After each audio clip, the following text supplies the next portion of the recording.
Përshëndetje të nderuar zonja dhe zotrin, përshëndetje të dashur miq të mi, ja ku po takohemi sërish së bashku ditën e sotme për të ndarë me ju histori të dhimbshme të jetës, për të ndarë me ju ngjarje, ndoshta edhe situata të pabesueshme. Dhe pikërisht historia që do të dëgjoni për dikë mund të jetë e pa imagjinuar, për dikë mund të jetë janë gjëra që ndodhin, për dikë mund të jetë e papranuar. Dëgjoni rrëfimin në vazhdim. Unë që po u shkruaj jam një burr 50 vjeçar. E di, ndoshta do t'ju duket çudi që po flas kaq hapur dhe që po tregoj gjëra kaq personale, por jam në një pikë të jetës kur më është mbushur kupa dhe nuk kam më dëshirë të shtirem. Jam në hall, jam i lodhur, i trullosur, i zhgënjyer nga vetja dhe nga ajo që solli fati këtë verë.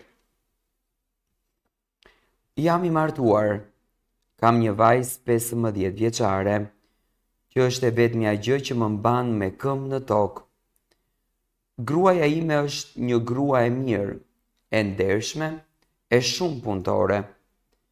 Edhe ajo punon në shtet, njëjtë si unë. Nuk kam ndonjë arsye të qartë për t'u ankuar, por ndjej një lloj mboshllëku që më ka ndjekur prej kohësh.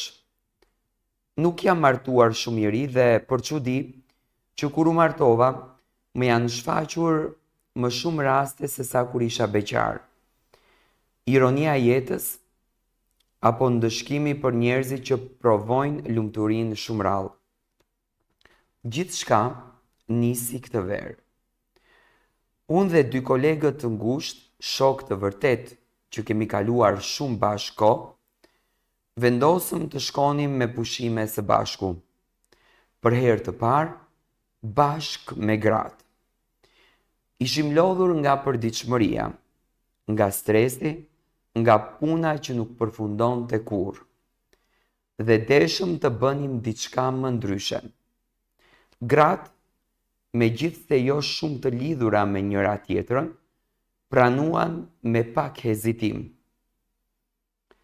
Më e vështira për t'u bindur ishte gruaja e shokut tim, Eva, një grua më e re, më e gjallë dhe më e çuditshme. Kishte një lloj krenarie dhe ftohtësie që ta bënte të paprekshme. E megjithatë, ishte e bukur, shumë e bukur, dhe tërheqëse në një mënyrë që s'mund ta përshkruaj dot me fjalë. U nisëm me makinat tona drejt veriut të Shqipërisë. Më pas kaluam në Malë të Zi dhe nga atje drejt Italisë edhe Francës. Rruga ishte e gjatë, peizazhet mrekullueshme. Çdo ndalesë ishte një pushim për shpirtin dhe për trupin. Darkat ishin të gjata, me verë, muzikë të lehtë dhe biseda të pafundme. Dhe netët ishin të qeta për të gjithë, përveç meje. Natën e parë që ndruam në një hotel bus një liçeni. Dhoma të bukura, komoditet maksimal. Dhe pasi ëngrëm darkën, gratë tona të lodhura, u ngjitën herët në dhoma. Vetëm Eva mbeti ulur. Tha se ndjehej mirë dhe nuk donte të flinte kaq shpejt. E shihja dhe s'dija ç'të mendoja.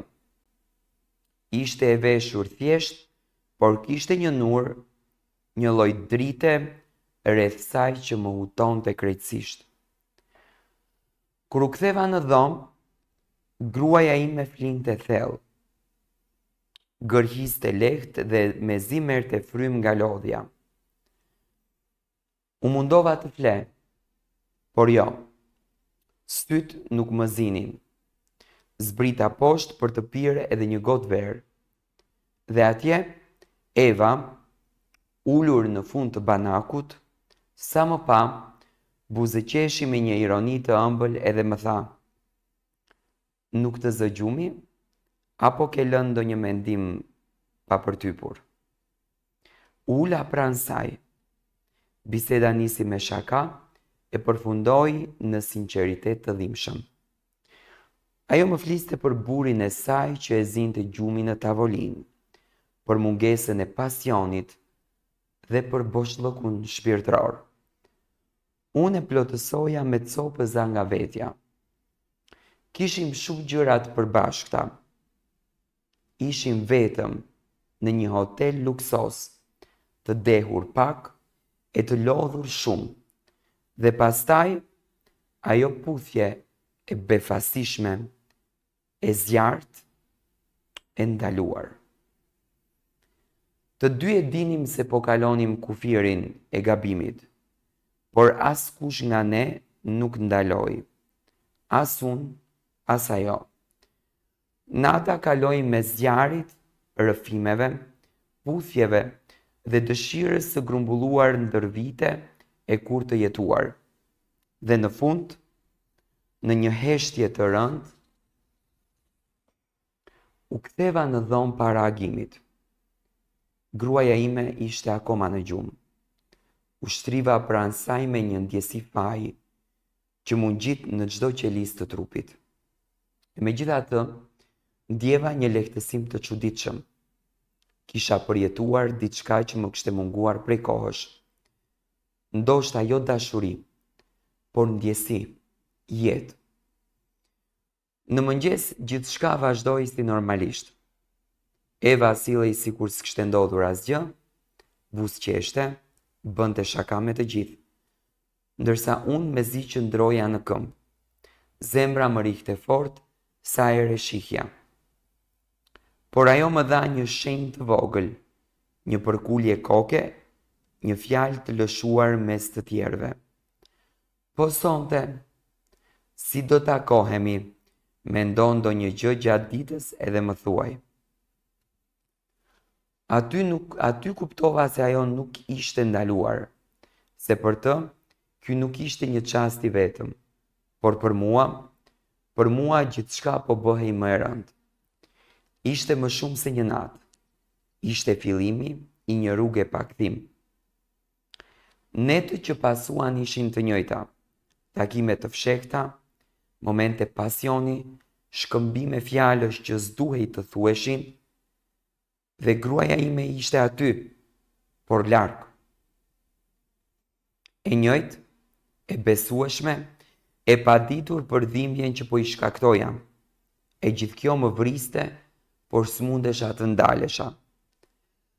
Kur u kthyem në shtëpi, gjithçka mori një tjetër kthes. Eva më shkruante, donte të më takonte, të vazhdonim. Më kërkonte më shumë se kur, por unë nuk isha maj burri që u nis në udhtim me shokët. Tani isha një njeri që kishte thyer gjithçka që kishte ndërtuar.